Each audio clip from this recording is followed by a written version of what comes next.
Well, Alien slash Aliens is probably one of my favorite movie franchises. And in fact, Aliens is my favorite movie. I can't point to a specific game and say that's my favorite game ever, but I can point to Aliens as being my favorite movie. Unfortunately, the subsequent sequels to that, though the original was also quite good, but unfortunately the sequels went downhill from there. I don't think Alien 3 was nearly as bad as people make it out to be. I thought it was okay. I think it has the same problem as Terminator 3 did in having the impossible task of living up to its predecessor and just not. But the movie just still be okay despite that. They're still better off than any of its sequels, much like Terminator 3 as well.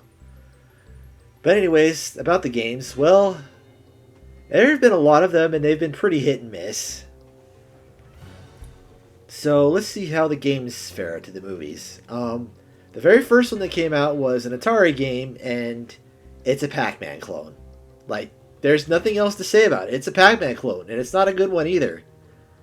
Another victim of like the Atari games getting all these crappy licensed games that caused the video game crash. So I think we all know where this one goes.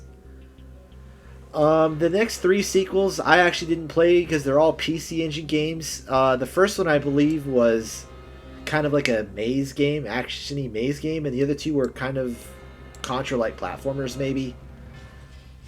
I might try them if they ever get put out into some sort of compilation, but I'm not in a big hurry to play most old PC Engine games.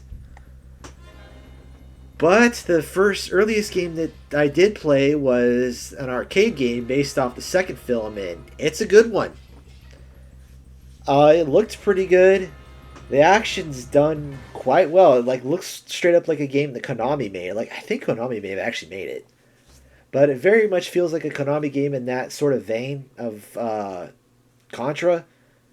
It wasn't a coin eater either. It was certainly difficult, but it wasn't like something you'd be feeding a coin into like every 2 or 3 minutes. It was a bit short, but it's a arcade game. We can forgive those kind of failings. I think it's a solid A. It's quite a lot of fun.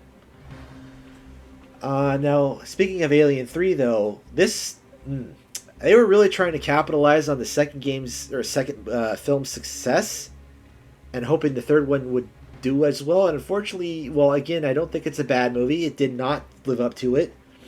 So the games got cranked out, and unfortunately, they didn't do particularly well either. There were three distinct versions. The main one was on the Genesis, Game Gear, NES. We'll focus on the Genesis version for now. There were two other versions, one on the Game Boy and one on the SNES. The main version is, if you watched my previous video of the 007 games, this one's kind of similar to it, where it involves you going through really mazy-like levels trying to find hostages. And unfortunately, this one's even worse than the Duel because, unlike that game, this one has a strict timer. So anyone who's not working off a map or has not played the crap out of it previously is going to not have a good time. The only thing good about it is the audio visuals are actually pretty decent. Or at least the music is. The sound effects could be better, but the visuals actually look pretty okay for its time. But unfortunately, that does not forgive the fact that it is a terrible game and it goes right into F tier. Better than that Atari game, though. The Game Boy game was kind of a top-down thing. Much also like my previous list, it's very similar to that first Game Boy 007 game, where it's kind of sort of Zelda-like, although not so much with this one as it was with the Bond one. But it has the same problem of not knowing where to go, being very vague on where to go, and trying to find items there that are in locations that just don't make sense and often require you to spam the search function. I never finished it. It was just too damn tedious for what it is. It's not terrible, but it's not good. Better than the Genesis version. The only game of the three main versions that was okay was the SNES. This one had a decent soundtrack, better sound effects, but visually it was more realistic and more drab, and it's honestly probably the most film accurate of the three. And it did have a unique function of being mission based and kind of a sort of pseudo Metroid like map.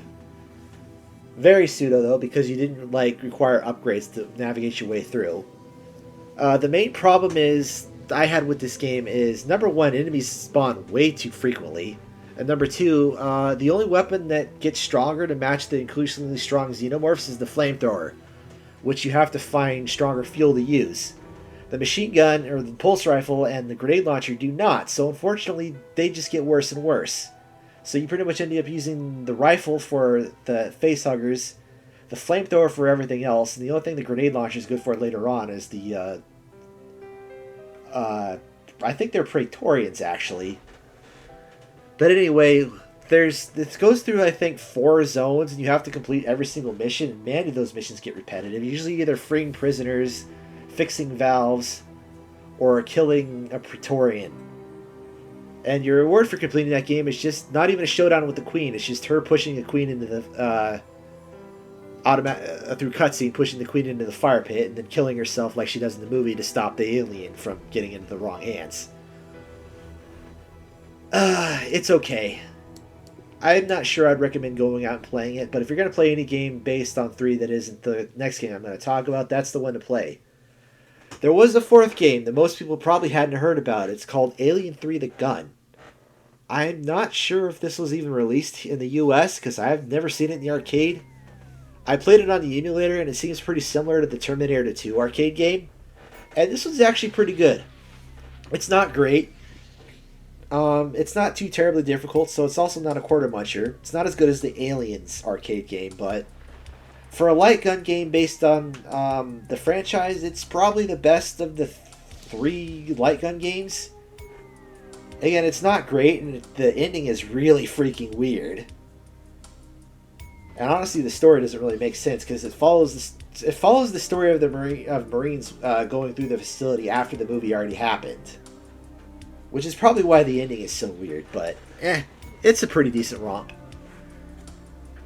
And next we have the introduction of the AVP franchise, which I believe is based off of a comic, one I've never read. So I do not know how comic accurate these are. But the first game, which is called Aliens vs. Predator, had 4 unique versions. One on the PC, one on the Atari, one on the SNES, and one in the arcade. I think there was also a Game Boy game, but that's like the one game I never got around to play. It didn't look good. I forgot to put it on the list, so just put it in as never played. But anyways, the SNES game was a beat 'em up. Same thing with the arcade game, but unfortunately the SNES game was the inferior one. Though the 2 games are completely different from each other, apart from both being beat 'em ups, I should say. You do have to play as a Predator in this game, so really it's just it's just a Predator game with aliens in it. But, excuse me. But, it's not great, but it's not bad. I thought it was fun, but compared to the other beat 'em up game, it's all right. Pretty much a high C for it. It's worth playing, but don't expect anything great out of it. The arcade game, on the other hand, is quite good. Probably one of the best beat 'em ups I'd ever played. You get a choice of playing as a Predator or a human between 4 different characters.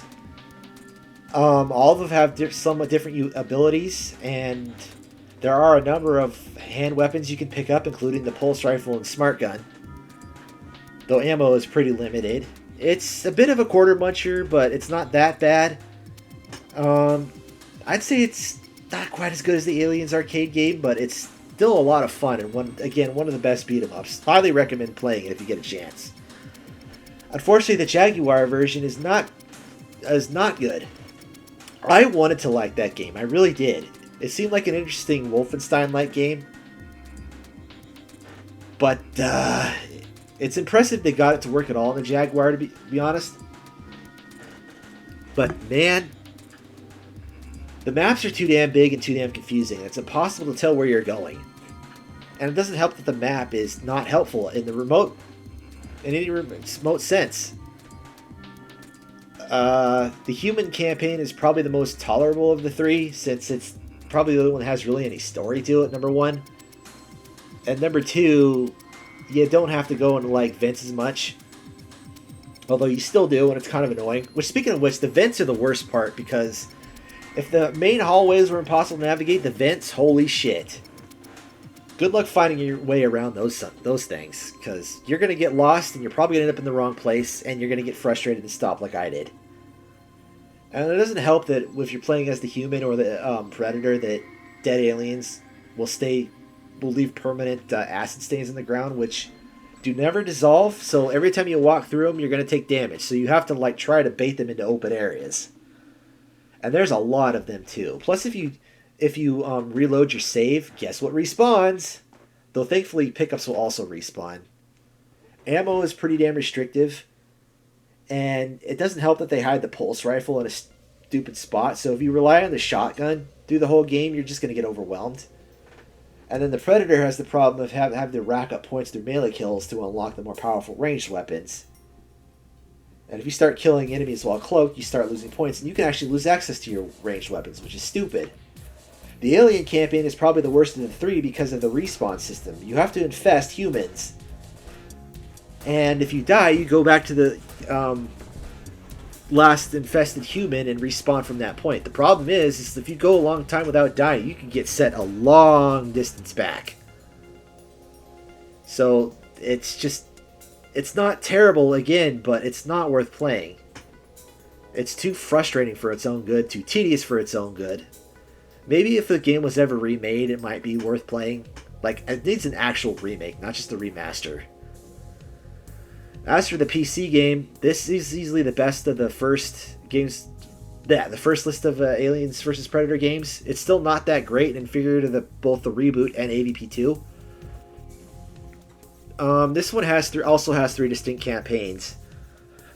The best one is probably the Predator one in this version, because you do get access to most of your toys from the get-go, and you do have a freedom to hunt the way you choose. And it probably has the most interesting story of the three, not that any of them really have deep stories. The Alien campaign is a bit frustrating considering how many minigunners there are that will absolutely shred you, but it's still better than the human campaign, because the human campaign relies entirely on just one or two or three xenomorphs respawning on the other side of the map. Like, there is no no placement of enemies properly. It's just like, spawn the enemies in and let them rush to you, kill three of them, wait for the next one to spawn, yada yada yada. Like, it's not bad per se, but it's really inferior to every other campaign in the series. The game did feature a multiplayer mode, which I think was popular. I never played it. It's a B tier. It's decent. It's not great. And now we take a break from the AVP games to go back to the main Aliens. And unfortunately, we're not going into something good, because the next thing we have is the comic book adventure. This was a point-and-click adventure type game based off of the comic book series, as the name would suggest. I never read those. Some people may get more entertainment out of them if you had read them, because I thought the story was pretty nonsensical and the characters were poorly introduced. But what's most damning about it is the gameplay. The combat takes place in this weird isometric tactical view, which is in real time, which makes targeting them a pain in the ass, because the facehuggers will jump all over the place. And even when you do finally get a target, there's a high chance your character will just end up missing. And even if it's the combat that's not the problem, then there are a bunch of on-screen deaths that can happen suddenly and without any notice. And if you haven't saved in a while, guess what? Yeah. And there are some ways that you can die later on based on decisions you make early that can screw up your whole save. And the worst thing about it is the fact that they thought it was a good idea to put a point-and-click adventure based on a timer, and a hidden timer no less. There are a few parts in the game where you're not being timed, but most of the time you are, and your only warning is a couple of cutscenes like, hey, hurry up, something's going to happen that's going to kill you. I'm guessing this was to make up for the fact that the game is short and encourage replay, but it just makes it tedious. The only thing remotely good about it is the fact that it's probably comic book accurate. But for me, who hasn't read that, I don't care. Fuck that game, and I never want to play it again.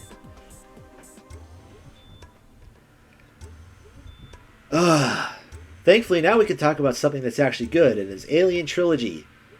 This is kind of a Doom-like game. It released on the PC, the Saturn, and the PS1. And I really enjoyed this game. It had a good soundtrack, which is the one playing. It looked fairly decent for an early console shooter. It was pretty atmospheric. It got the weapons and the enemies down pretty well. The xenomorphs are pretty dangerous. Although the facehuggers are pretty nerfed, but the other ones will dart around the room, and being how the controls are, getting a beat on them can be quite difficult if you're not using the smart gun. I do wish there were more weapons, because there's only 5 guns and 2 grenades. One of them is attached to the pulse rifle, which thankfully is film accurate. It doesn't help that, like, unless you're low on ammo, once you can pick up the pulse rifle and smart gun, you're probably not going to touch the shotgun or flamethrower except to burn eggs and kill facehuggers. And it also doesn't help at the end of every episode, it's just fighting the queen again. There's 3 parts in the game. Despite the name, this is not taking place between the 3 movies. It's 3 different areas that resemble an area from the movie. It starts in the colony from Aliens, then moves to a prison that resembles the one in 3, despite the fact that 3 took place on an entirely different planet, and then ends up on the bone ship from the first movie. And that unfortunately is the weakest part of the game, because some of the levels are kind of tedious in that part, and that's part of the why I've only finished it a couple of times despite playing it a lot.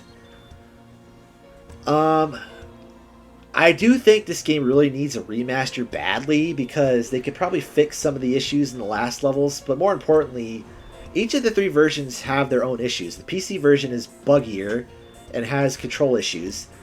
The Saturn version is on the freaking Saturn, so we know what the problem already is there, plus it also has a bad frame rate. And the PS1 version is probably the best of the 3, but that suffers from lighting issues, so there are a couple of levels that are a real pain in the ass because of how dark they are. Now, if you can have a remaster that has the visuals from the PC version with better controls, this could probably be an A tier game. But as it is, it's like top of B. Quite a lot of fun, despite its issues. I'd recommend playing it. Just don't expect something like you'd see in today's age. This is going to be a Doom-like. Then there was a game called Aliens Online. I don't know anything about it for obvious reasons. It was online only. It was shut down. I've never heard of anyone actually being able to play it, so I can't comment on it other than what the hell were they thinking. Nobody wanted that. So, skipping that crap, we're going to go into Alien Resurrection. And this is a game that could have been good, but wasn't. Now, here's the fun part. When this game first came out, this was one of the first games to have dual stick controls. Something they obviously and falsely credit Halo for. Guess what? That game didn't start it, it just popularized them, although it did them better than Alien Trilogy did, and the few other PS1 games that supported it. Although the only one that I think of off the top of my mind that did was Delta Force, Delta Force Urban Chaos, I think it was. Urban something. But unfortunately, I remember when people were reviewers were complaining how the fact the controls were bad. Well, that did not age well, because guess what? The dual sticks became the norm. The problem was there was no aim assist, so yeah.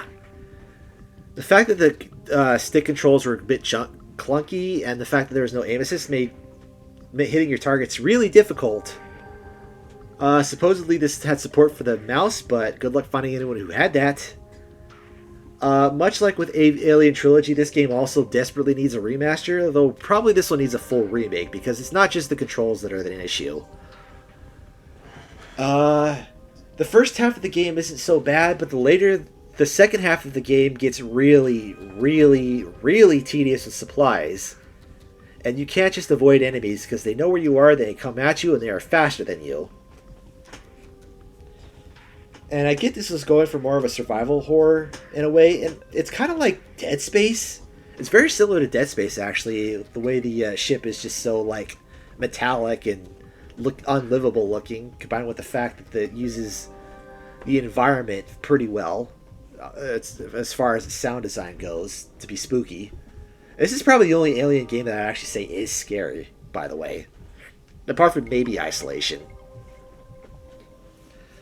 It's fairly film accurate in its environment, not so much for the plot. But, you know, that's fine because that film was crap. I really did want to like this game because of what it did, what it advanced, and what it was trying to do. But because it was so tedious to play and the difficulty was insane. And then there's the water sections, which I forgot to mention. Boy, were those sections bullshit. Like, I almost didn't finish. I've only been able to finish the game once, and I almost didn't do that just because of the freaking water sections. There are save points in the game, so it's not like die and reload the whole level, but they are few and far between. Which also makes the difficulty way worse than it needed to, so I hate to do it, but I'm going to have to put this in D tier. Again, I hope this game sometime gets a remake, because it could probably make it pretty good. Next we have the Thanatos encounter on the Game Boy Color. This was a top-down shooter. I wanted to like this game because I thought it was kind of sort of be like Infestation a bit. But unfortunately... where do I begin? Unfortunately, it has an issue with pacing and resources. It's not as bad as, say, Resurrection, but... And the controls aren't great either, but it's a Game Boy game. They think they did a decent job with what they had to work with as far as the console's limitations. But, again, the difficulty's all over the place, and the worst part is the vent sections, which have infinite respawning enemies. And you do not have infinite respawning ammo and health. So this game was also made more tedious than it needed to be, but I think this one's okay. It's a C-tier game. You know, it's worth playing if you're a fan of the franchise, but it's not worth going out of your way for to play. Now, what is going out of your way, or out of your way to play, is AVP 2. This is our first S tier, because this game took everything that was good about the first AVP game and fixed most of its problems and made a game that was really damn good. Much like the first game, there are 3 distinct campaigns. The strongest one is actually, I'd say, the Marine campaign, because they did a good job of starting slow, building up atmosphere before the shit hits the fan. And while it does have an issue with just spawning in enemies, it does it at a much better rate than the previous game did, as well as having set encounters. It also breaks up the pace a bit by having you fight humans as a human yourself, though that section does not last as long or happen as frequently as in, say, Colonial Marines. As far as the other 2 campaigns go, well, the Predator one is alright. It's not great. It's not the best, but it's pretty decent as well. I don't think it was as good as AVP 1's Predator campaign, but that's also because of how it's paced and the fact that you slowly get access to your resources instead of having everything at the start. Plus the outside environment of the first 2 is a bit janky. And it has the weakest story of the 3, but it's still good. The Alien campaign is probably the weakest of the 3 campaigns, mostly because there's 2 chapters at the beginning which are purely stealth. I do appreciate the fact that you go through the Xenomorph's life span of starting as a facehugger and then doing the chest burster, but again, these are scripted stealth sections and they're not fun. But once you do get full control, it does get better. Though it does have a similar issue to the first game, whereas there's the damn minigunners will just chew you up. Still, I don't hold it against the game. I enjoyed playing through all 3 of the campaigns. The multiplayer was... Again, I didn't play the first game, but I assume it was definitely better. I had some fun with it. I didn't play it a whole lot, because at the time I was mostly playing Counter-Strike and TF1, or TFC. But what I did play was fun, so there are very few flaws I could find with it, but it also makes sense because that was made by Monolith when they were at their prime, and that's not to be confused with the Japanese Monolith that made Xenogears. Now, the only game that Monolith made that was probably better than AVP 2 was the original Fear, though the No One Lives Forever games come pretty close. But you could definitely see the similarities between this and No One Lives Forever, but They definitely took the goods of that game and chucked some of the better parts, like the storytelling, into it and made it a game that was absolutely superb. Unfortunately, the expansion pack was made by a different developer, and that was not superb. It was quite short. There's each character gets only 3 levels. Actually, I think the Predator got 4. But either way, all 3 of the campaigns suck. The corporate one probably being the least offensive, since that one's actually playable. And the story is kind of pointless, since most of them, half the damn game takes place like way before the main game does. And the corporate campaign does absolutely nothing to add to the story. And the multiplayer editions are minor, and I never heard of anybody actually playing this game for its multiplayer. So it was a huge disappointment. And honestly, it's really not worth playing. D tier. Next we have Extermination. This was an RTS. Well, actually, it was more. Yeah, it's still an RTS because there was unit production. They did an okay job of adopting an R2S into the console because this is a console exclusive. Unfortunately, this game, while good in concept, is killed by balancing issues. And also a pretty damn weak story. The Marine campaign is okay, but once you get into the other 2 races, it becomes very blatantly obvious that the AI does not play by the rules. It can just churn out enemies by the truckload without having to deal with the population cap or resource management. So, yeah, they're unfair as all hell. And to me, that just like completely ruins the game. The game could have been good, but thankfully we have a better strategy game that I'll get into later. But for now, this one goes into the D tier as well, which is a shame because, again, I wanted to like the game, and it did start out pretty well. Now, we take a break from the AVP games to go into the one Alien game that came out between the start of AVP and the end of it. Excuse me. Which is Extermination, another arcade game. It wasn't as good as The Gun. And this one was set... This one, I think, was like a sequel to the second film. Kind of like Colonial Marines was. This one, the problem with this game is this one was a quarter muncher. The difficulty was pretty insane for a light gun. And it does knock it down a peg because when you're not getting frustrated, the game is quite a lot of fun to play. I actually did get to play this in the arcade once. And the gun is actually shaped like a pulse rifle. And the pulse rifle being one of my favorite sci-fi guns, ooh, that was pretty satisfying to use. But this is a bit of a harder sell than the gun, but I think it's still a B tier. If you get a chance to play it in the arcade, just put a couple quarters in just as a novelty, because again, being able to hold that pulse rifle is great. But just don't expect to get very far because of the extreme difficulty. Back in the AVP, we have Requiem, which had the misfortunate stance of being based off of a film, which is even worse than Resurrection if you thought such a thing was possible. I didn't think the first AVP film was very good either, but that one was at least palatable. Requiem was not, because they thought it was a good idea to turn into a modern teen slasher films. Like, who thought that was a good idea? Like, for real? Like, I'm not even saying this ironically. Like, who thought that was a good idea? But thankfully the game didn't suffer too much for it. It was very bare bones and short, and this was another like Predator games that just happened to have aliens in it. So if you don't like the Predator, you could probably skip it. If you do, you might have some fun because it is an okay action stealth game. It's not great. It's a C tier though. I don't think it's terrible, but it's not good.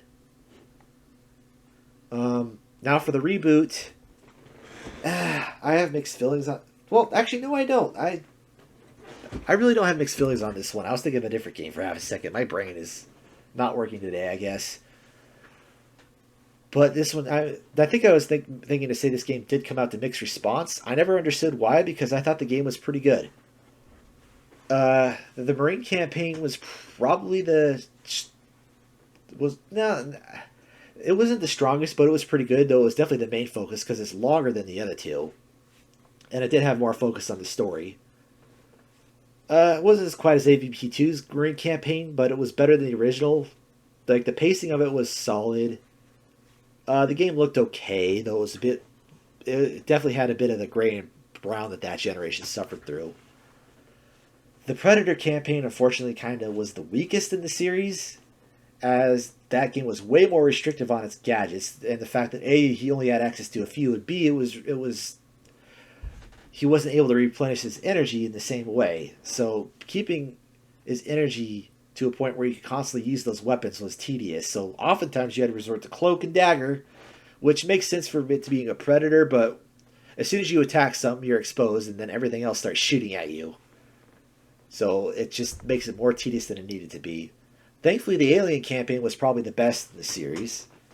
It didn't really have any forced stealth sections, which is good. And it's just like, ooh, Alien with lots of Marines to kill, yum yum. And it was the shortest, unfortunately, but the pacing was pretty good, and there were a lot of opportunities to just play the ambush predator that it was meant to be, I guess. The multiplayer I never really played. From what I could tell, it was pretty much more of the same. I don't know. For whatever reason, this game killed the franchise. I never understood why, because it wasn't an A tier game, but it was still a good game. But thankfully, we picked up the pace in the main Aliens franchise, and first up we have Infestation on the DS, and this was a Metroidvania that most people probably missed. Yeah, an Aliens Metroidvania. I bet you didn't see that one coming. They had an interesting life system in which case every Marine in the game acted as a life, and as if one died, he was died permanently, but you recruit others to replace him. Though the problem with that system was you could only recruit 4 at a time. So if you'd encountered a Marine and had too many lives, you had to remember where he was and come back and get them if you died. But it is quite possible to get through the game without dying, though there are a couple of bosses that make that really difficult.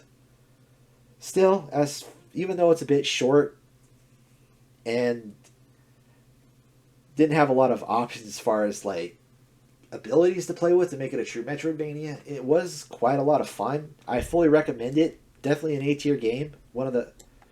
Probably my third favorite in the series, to be honest. So if you missed it, well, I hate to say it, but the prices are kind of high on it. But if you play it on an emulator, it's quite emulator friendly. And Colonial Marines came out after it.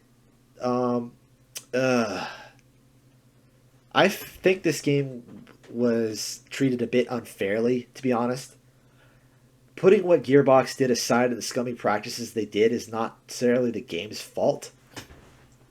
That's Gearbox's fault, and I don't really want to punish the game for it, because it's still, despite its issues, I think the game is okay. It's really not bad. Now, I get why people who paid for it at launch were pissed off, because of A, of all the broken promises, B, they spent $60 on it, which I only paid $20 for it, and my version came with the Stasis Interrupted DLC, which actually was pretty good. But I also played it post-patch, where at least some of the core issues were fixed. So I had a pretty decent time with it. I won't say it's a great game, and honestly, I'll even admit that it's a guilty pleasure. One thing that can enhance it is a pair of mods, though do not try to use it at the same time. One is called most people are familiar with, is called the enhancement mod, which makes the AI a bit better and has some balancing changes to make it probably more closer to what it was meant to be. The other one is called the survival mod, and this is the one I prefer. It reduces your HUD even more, makes some tweaks, makes the xenomorphs easier to kill, but also makes them way more deadly. Same thing with the humans. So you will lose your health way faster than you did before. And if you get grappled by one, it's an instant kill, regardless of what your health is, unless it's one of the lurkers, which that would be unfair if that was an instant kill.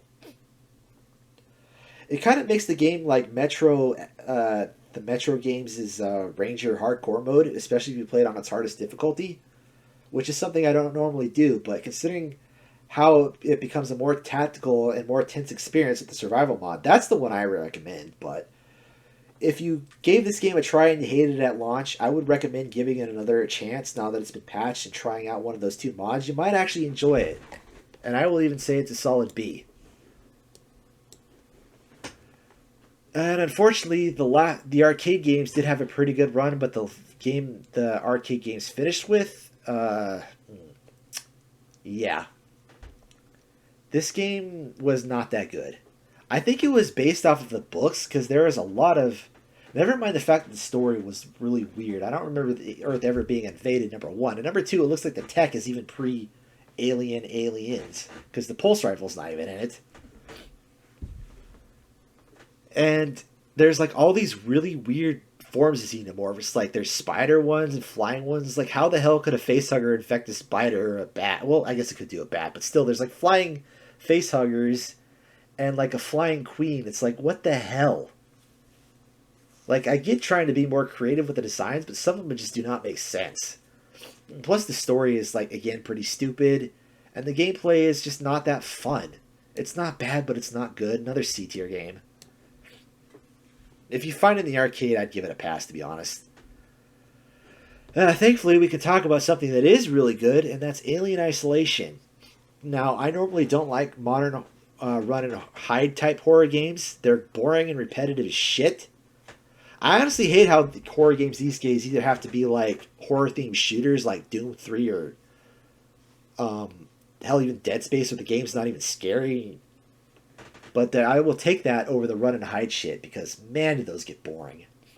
Most of them aren't even scary. Like screw Outlast and screw Amnesia for starting that trend. Especially Outlast because that game's not even scary. It's just prison rape simulator. But thankfully, they did not take that approach, and they did give you the means of defending yourself. And while you can't kill humans and androids, the alien itself is not killable, though I never really understood why, because like it's canon that aliens are just as allergic to bullets as anything else. But you can ward it off with either an explosion, a couple of blasts from the shotgun, and more importantly, the flamethrower to get it to back off. So, unlike another horror game where if you're seeing you're just fucked, this one you actually have the means of getting it to back off for a precious minute or so. Well, you do have to use your limited resources to do that. It's certainly better than just being like, oh, I gotta run and hide all the time. S-tier game, great attention to detail as well. The developers were clearly fans of that first film because everything feels like it's right out of that first movie. Amazing game, and it's fortunate that it never really got a proper sequel, though supposedly one has been announced. I'll believe it when I see it proper. But what we did get is the one mobile game that I'll talk about, and that's Blackout. This is like a Five Nights at Freddy's clone, which on its own, I think it's bad. I can see why people didn't like the fact that this is the sequel to Isolation we got. It's not particularly scary, but being a FNAF clone on the mobile game, I think it's okay. It's a low B. It did what it set out to do. It's a mobile game. Get over it. I don't like mobile games either, but this is one of the few that's actually worth playing. Now, the next one we have is Fireteam Elite. Oh boy. I don't know who thought it was a good idea. Like, hey, you know what? Aliens need a freaking co-op game. Now, to be fair, it is fully playable as a single player, though the friendly AI does not help, so you pretty much can't play anything higher than normal.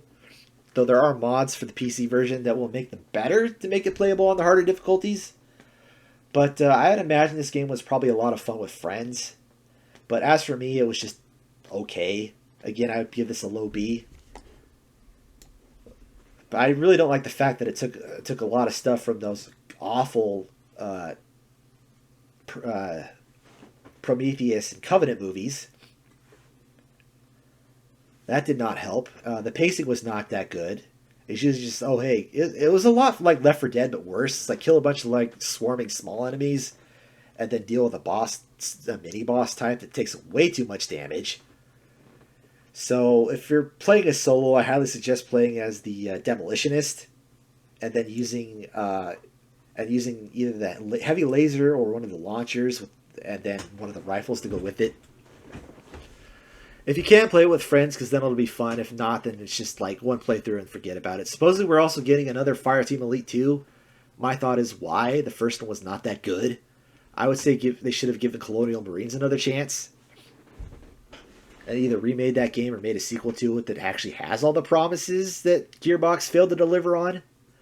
Then make another Fireteam Elite game, but who knows? Maybe the second one will actually be good instead of just all right. Now, thankfully, we can end on a high note because the next game is also quite good. I would actually say this is top A as well. This is a strategy RPG and similar to XCOM, but unlike the XCOM games and many games like it, this one is in real time. Now, it does have an issue of dealing with squad abilities, does make it a bit tedious, but you control the entire squad instead of character by character to simplify that. And the mechanics are pretty unique. There is a bit of reliance on stealth, which is questionable, though there are ways around it, like the sniper abilities.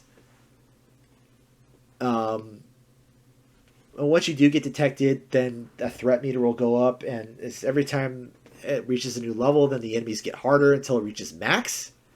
But it does give a unique risk-reward situation because the higher it goes, the more XP your teammates can potentially get, because killing mini-bosses are one of the few ways they can get XP.